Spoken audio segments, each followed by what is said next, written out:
Hey guys, update tayo, Kim Pao.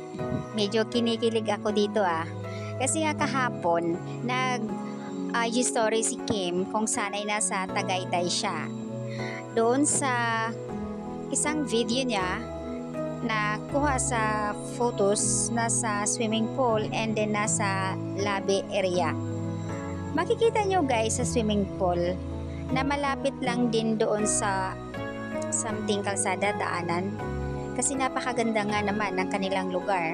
Yun yung bagong bahay na ipinost ni Kim last year lang. So, doon siya nag-spend ng Christmas sa bahay niya.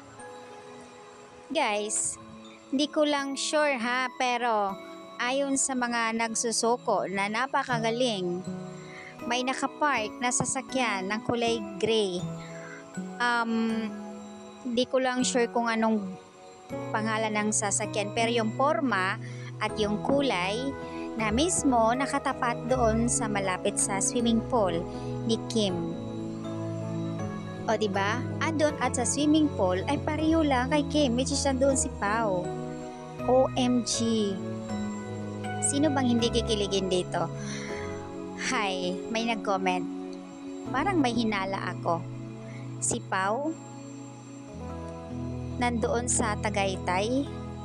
Siguro nga kanina lang. Malamang kagabi dahil nga kagabi ang Pasko, nandoon siya sa family niya. And then, kanina may nag-comment. Kanina, nagbiyahe si Pao going to Tagaytay. Pero doon siya nag-spend ng Christmas ng gabi na iyon sa family niya. And then, kanina ay nagtungo sa Tagaytay to spend again kay Kimi. Wow! So, believe na talaga ako. Ang galing magsuko ng mga talagang pagkimpaw, no? Walang ligtas. Nakakatuwa lang, di ba? Nakakilig.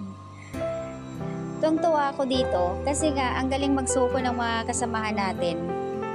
So, ayan lang ang update guys.